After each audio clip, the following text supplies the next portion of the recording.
Hello friends, welcome to our YouTube channel. मैं हूं शिवांश द्विवेदी। आज के इस वीडियो में मैं अपने रेलवे जूनियर इंजीनियर के सीवीटी फर्स्ट स्टेज के एग्ज़ाम के स्कोर कार्ड को बताने वाला हूं। साथ ही साथ ये भी डिस्कस करेंगे कि मैंने अपनी तैयारी कैसे की थी, किन बुक्स को फॉलो किया था और किस प्रकार से आपको भी आने वाले एग्ज़ाम की तैयारी कर सकते हैं। इस तरीके की आप स्ट्रेटजी को अपना करके, ख़ास करके अभी जो DFCCL की रिक्रूटमेंट आई है और DFCCL की रिक्रूटमेंट में भी अगर आप देखेंगे तो इसमें किसी भी पोस्ट के लिए CVT फर्स्ट स्टेज का एग्ज़ाम होगा, जिसमें आपको स्क्रीनिंग टाइप का ये टेस्ट होगा। मेरिट के आधार पर जो 20 गुना कैंडिडेट होंगे वो CVT 2 के लिए क्वालिफाई करेंगे। तो अगर आप उसके सिलेबस को देखते हैं तो लगभग एक जैसा ही सिलेबस है जो मैंने अपना 2018 का जूनियर इंजीनियर का एग्ज़ाम दिया था CVT फर्स्ट स्टेज का, वैसा ही सिलेबस है। उसी प्रकार की अगर आप स्ट्रेटजी रखेंगे तो बहुत ही ईजीली तरीके से आप उसको क्वालिफाई कर पाएंगे और CVT 2 में आप पहुंच पाएंगे। तो यहाँ पर आप देख सकते हैं, ये मेरा जूनियर इंजीनियर का स्कोर कार्ड है CVT फर्स्ट स्टेज का। इसमें आप देखेंगे तो ये CN नंबर दिया गया है 03/2018 जो कि रिक्रूटमेंट थी जूनियर इंजीनियर के लिए। और इसमें आप देखेंगे तो ये मेरा नाम है, ये मेरा रजिस्ट्रेशन नंबर है और यहाँ पर ये मेरा रोल नंबर है। यहाँ पर अगर बात करें तो मैंने RRB मुंबई से अप्लाई किया हुआ था, तो यहाँ पर दिखाया गया है कि अप्लाइड टू RRB। इसके बाद 100 मार्क्स का ये क्वेश्चन पेपर था, जिसमें जो टाइम मिलता है वो 90 मिनट का टाइम मिलता है। 100 मार्क्स का क्वेश्चन होता है, 90 मिनट का टाइम मिलता है। क्या सिलेबस होता है, किस सब्जेक्ट से कितने क्वेश्चन आते हैं, वो मैं आपको आगे डिस्कस करूँगा। इसमें एक क्वेश्चन जो था वो गलत था, इस वजह से इसको ड्रॉप कर लिया गया था। यहाँ पर जो मैंने क्वेश्चन अटैम्प्ट किए थे वो 73 क्वेश्चन अटैम्प्ट किए हुए थे। मैं पहले ही आपको बता देता हूँ कि मेरा जो नॉन टेक्निकल है वो पोर्शन ज़्यादा अच्छा नहीं है। मेरी मैथ थोड़ी ठीक ठाक है, इसके अलावा रीजनिंग भी ठीक ठाक है, इसके अलावा साइंस और इसके बाद जनरल नॉलेज वगैरह ये सब कुछ भी मेरा ठीक नहीं है। हालांकि साइंस मेरी उतनी भी अच्छी नहीं थी, जिसमें से सिर्फ मुझे फिजिक्स वगैरह थोड़ी ठीक ठाक आती थी। तो इस वजह से यहाँ पर मैथ और रीजनिंग और 5-6 क्वेश्चन साइंस की वजह से यहाँ पर जो मेरा स्कोर बना था वो इस प्रकार से बना था। यहाँ पर 73 मैंने क्वेश्चन अटैम्प्ट किए थे, क्योंकि यहाँ पर 1/3 की नेगेटिव मार्किंग भी रहती है। तो इस हिसाब से मैंने इन क्वेश्चन को अटैम्प्ट किया था कि मुझे सिर्फ और सिर्फ CVT फर्स्ट स्टेज को पार करना है CVT 2 में जाने के लिए, क्योंकि इससे मेरिट बिल्कुल भी नहीं बनेगी। आपकी जो फाइनल मेरिट बनेगी वो CVT 2 से बनती है। तो ये मेरा टारगेट ये था कि सिर्फ मुझे इसको पार करना है। और मेरा टारगेट ये था शुरू से ही, जब ये 2018 में वैकेंसी आई थी, कि मैं यहाँ पर 75 के आसपास जो क्वेश्चन होंगे उन तक अगर मैं अटैम्प्ट कर लेता हूँ, वो भी अच्छी एक्यूरेसी के साथ, तो मैं ज़रूर यहाँ पर CVT 2 के लिए क्वालिफाई कर जाऊँगा। तो क्योंकि 2018 में उतना ज़्यादा यहाँ पर मुझे भी नॉलेज नहीं था कि किस प्रकार से क्या चीज़ों को पढ़ना है, लेकिन फिर भी अपनी प्लानिंग को मैंने यहाँ पर एग्जीक्यूट किया और लगभग अगर आप देखेंगे तो मैं 75 के आसपास यहाँ पर 73 क्वेश्चन को अटेम्प्ट किया, जिसमें से 65 क्वेश्चन मेरे बिल्कुल सही रहे। इनमें से 8 क्वेश्चन यहाँ पर गलत हो गए थे और यहाँ पर जो एक्चुअल मार्क्स मुझे मिले थे वो 62.33, जो माइनस मार्किंग होती है, 1/3 की माइनस मार्किंग होती है, उसको यहाँ पर हटा दिया जाए तो ये इतना बनता है। आपने यहाँ देखा कि एक क्वेश्चन गलत हुआ था, इस वजह से इसका भी यहाँ पर बोनस जुड़ता है और यहाँ पर जो मेरा रॉ मार्क्स हुआ था वो 62.96 यहाँ पर हो गया था। आप इसे कह सकते हैं कि 63 के आसपास मेरा रॉ मार्क्स हो गया था। अब यहाँ पर जो नॉर्मलाइजेशन हुई थी, तो नॉर्मलाइजेशन होने की वजह से ये जो मेरा एग्ज़ाम था वो बीच में हुआ था और पहले जो पेपर आ रहे थे वो यहाँ पर थोड़े से इजी आ रहे थे। इसके बाद धीरे धीरे इन्होंने लेवल को टफ़ करना शुरू कर दिया।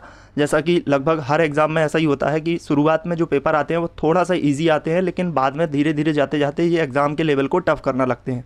तो यहाँ पर इस तरीके से एग्ज़ाम लेवल टफ़ हुआ और मेरा नॉर्मलाइजेशन के बाद जो मार्क्स बना वो 72.68 इस तरीके से आप देख सकते हैं, जिसमें यहाँ पर देख सकते हैं आप CVT 2 के लिए मैं इजीली यहाँ पर क्वालिफाई हो गया।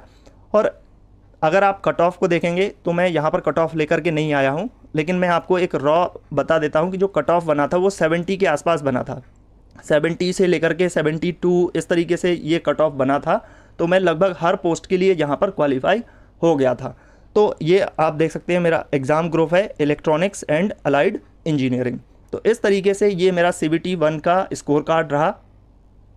अब यहाँ पर हम बात करते हैं कि इसके जो एग्ज़ाम होते हैं, सीवीटी फर्स्ट स्टेज का जो एग्ज़ाम होता है, इसमें आपके क्या क्या सब्जेक्ट पूछे जाते हैं, कितना इनका वेटेज होता है, किस प्रकार का आपका सिलेक्शन आप इसमें पा सकते हैं, क्या आपकी स्ट्रेटेजी होनी चाहिए, किन बुक्स को आप फॉलो कर सकते हैं।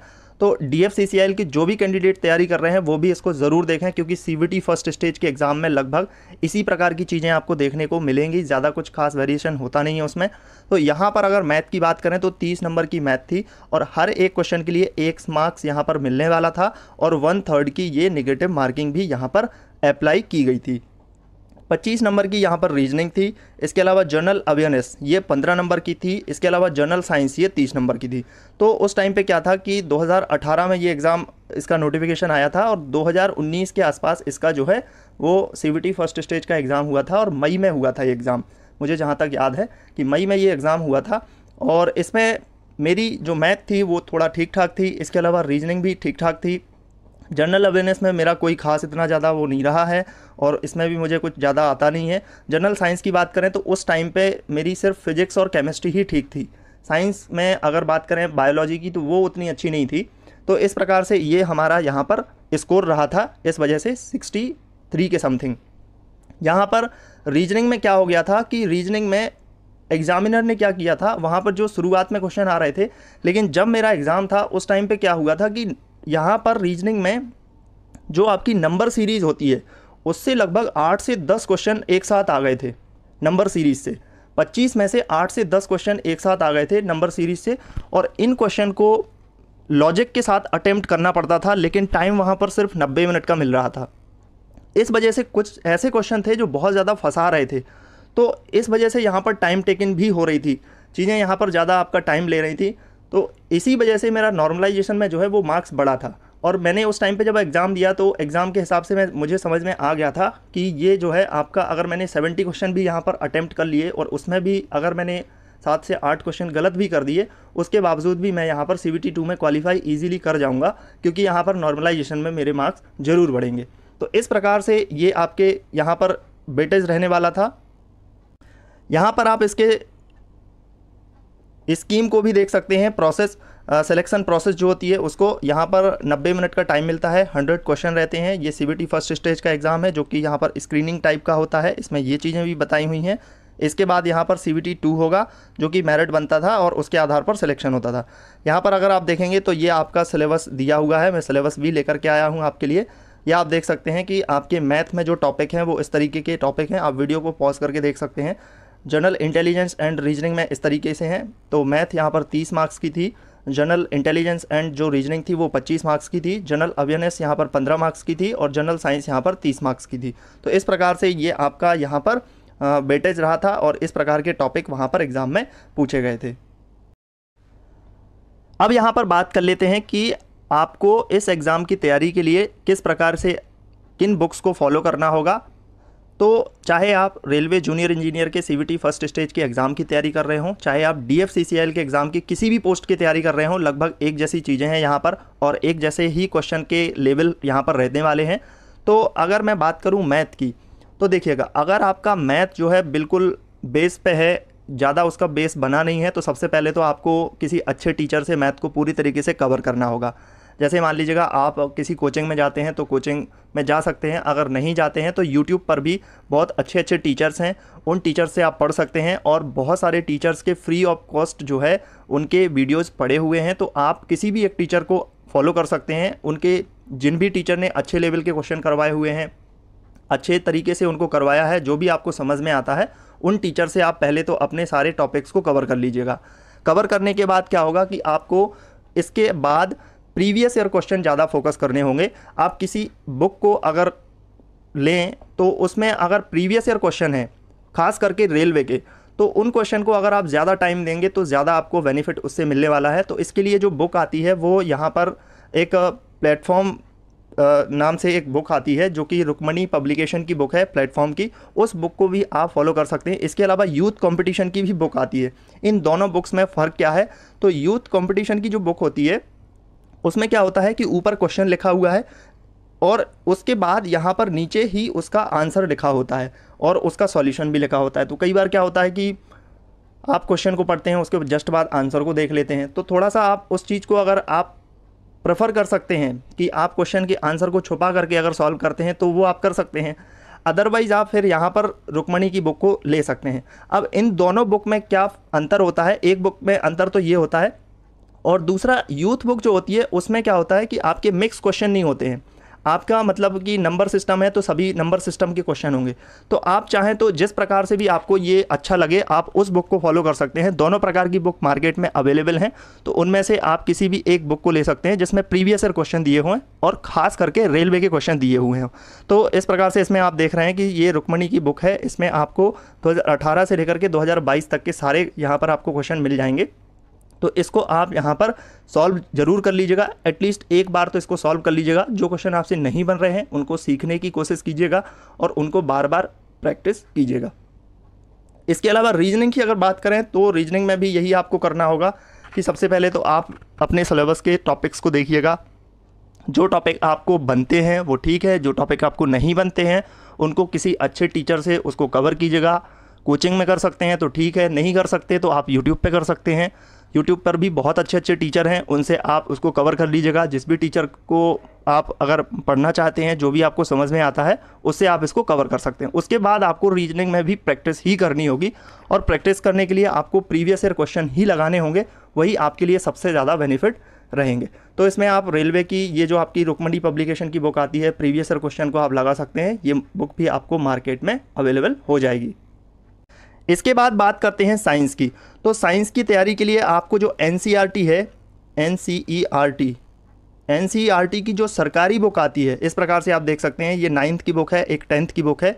तो ये आप सरकारी बुक को ही फॉलो करें। बाद में मुझे पता चला कि ये जो क्वेश्चन है साइंस के वो एनसीईआरटी से ही रेलवे डायरेक्ट पूछ लेता है। अभी जो हाल फिलहाल में ग्रुप डी के एग्ज़ाम हुए उसमें भी जो क्वेश्चन आए वो सीधे सीधे यहाँ पर एनसीईआरटी से ही आए। उस टाइम पे मुझे पता नहीं था, तो इस वजह से मेरी साइंस में उतनी पकड़ नहीं हो पाई थी, तो जो स्कोर था वो साइंस की वजह से ही कम रह गया था। लेकिन यहाँ पर क्या करना है आपको कि साइंस एनसीईआरटी को ही फॉलो करना है। एनसीईआरटी के अलावा आप अगर किसी और बुक को प्रेफर करते हैं तो मुझे लगता है कि आप थोड़ा सा अपना टाइम बर्बाद कर रहे हैं। आप सबसे पहले तो एनसीईआरटी को अच्छे तरीके से पढ़िएगा। कई बार क्या होता है, मार्केट में बुक आती हैं जिसमें लिखा हुआ होता है कि एनसीईआरटी की ये समरी बुक है, तो मुझे लगता है कि वो बुक फॉलो ना करके आप डायरेक्ट जो सरकारी बुक आती हैं उनको फॉलो कीजिएगा। भले सक आपको थोड़ा सा टाइम लगेगा इसको पढ़ने के लिए, लेकिन आप इसे पढ़िएगा ज़रूर। वो चीज़ें आपको समझ में भी जल्दी आएंगी, क्योंकि इसमें इस तरीके से लिखा होता है कि वो चीज़ें समझना आसान होती हैं। और यहाँ पर जो इंपॉर्टेंट चीज़ें हैं उनको आप हाईलाइट कीजिएगा, उनको याद कीजिएगा, बार बार उनका रिवीजन कीजिएगा। तो अगर आप इस बुक को फॉलो करेंगे तो लगभग आपका जो साइंस का पोर्शन होगा वो 90 से लेकर के 95% तक कवर हो जाएगा। इसके बाहर कुछ भी आपका नहीं जाएगा, क्योंकि रेलवे सिर्फ और सिर्फ एनसीईआरटी पर ही फोकस करती है, वो इसके अलावा किसी और सोर्सेज पर नहीं जाती है। तो इस चीज़ का आपको बहुत अच्छे तरीके से ध्यान रखना होगा। इसके अलावा जब आपकी साइंस यहाँ पर कंप्लीट हो जाए, थ्योरी चीज़ें आप कवर कर लें, तो फिर आपको फिर से प्रीवियस ईयर क्वेश्चन पर ही आना होगा, और ध्यान रखना होगा कि सिर्फ और सिर्फ आपको प्रीवियस ईयर क्वेश्चन को ही फॉलो करना होगा। किसी अदर प्रकार के क्वेश्चन पर आप जाएंगे तो ज़्यादा टाइम वेस्ट होगा, उस तरीके से आप लेवल को भी नहीं समझ पाएंगे, उस तरीके से आप पैटर्न को भी नहीं समझ पाएंगे। लेकिन अगर आप प्रीवियस ईयर क्वेश्चन को सॉल्व करते हैं तो वो आपके लिए बहुत ज़्यादा बेनिफिट करेंगे। और कई बार तो ये क्वेश्चन खुद में रिपीट हो जाते हैं, तो बहुत सारे क्वेश्चन आपको रिपीटेड भी देखने को मिलेंगे।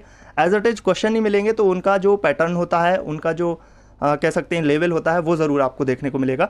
तो साइंस थ्योरी पहले कवर कीजिएगा, उससे बाद आप यहाँ पर जो प्रीवियस ईयर क्वेश्चन है उनको कवर कीजिएगा। अब बात करते हैं आपके जनरल अवेयरनेस की। तो जनरल अवेयरनेस के लिए तो आपको प्रीवियस ईयर क्वेश्चन ही करना होगा, क्योंकि ज़्यादा टाइम आपको जनरल अवेयरनेस के लिए बर्बाद नहीं करना है। इसमें आपके यहाँ पर ज़्यादा वेटेज भी नहीं होता है। अगर मान लीजिएगा आपका 30 से ज़्यादा नंबर का वेटेज होता है जनरल अवेयरनेस का, तब उसमें कह सकते थे कि आपको अलग तरीके की बुक्स को फॉलो करना होगा। हर प्रकार की ज्योग्राफी, पॉलिटी, इकोनॉमी, अलग अलग बुक्स को फॉलो करना होगा। लेकिन अगर आपका यहाँ पर वेटेज ज़्यादा नहीं होता, क्योंकि ये जनरल अवेयरनेस है, बहुत वास्ट होता है, यहाँ पर इसमें करंट अफेयर भी जुड़ा हुआ होता है, तो यहाँ पर जनरल अवेयरनेस में आपको सिर्फ प्रीवियस ईयर को ही फॉलो करना है। बहुत सारे क्वेश्चन आपके प्रीवियस ईयर के ही यहाँ पर कह सकते हैं कि बार बार रिपीट हो जाते हैं, या फिर वो क्वेश्चन रिपीट ना होते हैं तो थोड़ा सा लैंग्वेज चेंज करके वही चीज़ें यहाँ पर बार बार पूछ ली जाती हैं। तो जनरल अवेयरनेस के लिए तो यही है कि प्रीवियस ईयर क्वेश्चन को आप यहाँ पर याद कीजिएगा, उन्हीं का रिवीजन कीजिएगा। इसके अलावा करंट अफेयर की बात करें तो करंट अफेयर की एक स्पीडी की बुक आती है, वो यहाँ पर जो आपकी ईयरली करंट अफेयर होती है उस तरीके की बुक होती है वो, यानी कि उसकी क्वार्टरली भी आती हैं, हाफ क्वार्टरली भी आती हैं, लेकिन यहाँ पर आपको ईयरली जो बुक है उसको अगर आप फॉलो कर लेंगे, एक साल का करंट अफेयर कवर कर लेंगे, तो जो करंट अफेयर के 3 से 4 क्वेश्चन आते हैं वो इजीली आपके वहाँ से कवर हो जाएंगे, और कुछ इंपॉर्टेंट टॉपिक्स होते हैं उनको ज़रूर कवर करिएगा। तो इस प्रकार से ये मेरी स्ट्रेटजी रही है, इन बुक्स को आप फॉलो करेंगे तो ज़रूर आप अपने CVT फर्स्ट स्टेज के एग्ज़ाम को अच्छे तरीके से क्वालिफाई कर पाएंगे, चाहे वो आपका रेलवे जूनियर इंजीनियर का हो, चाहे वो आपका DFCCIL का हो। तो इसी प्रकार से अगर आपकी कोई और क्वेरी है, किसी और प्रकार से आप वीडियो चाहते हैं तो कमेंट करके ज़रूर बताइएगा, आगे मैं वीडियो में ज़रूर कवर करूँगा। सो मिलते हैं नेक्स्ट वीडियो में कुछ और आपकी जानकारी के लिए। अगर आप चैनल पर नए हैं तो सब्सक्राइब ज़रूर करें, नोटिफिकेशन बेल आइकन को भी प्रेस कर दें, वीडियो को लाइक ज़रूर करें।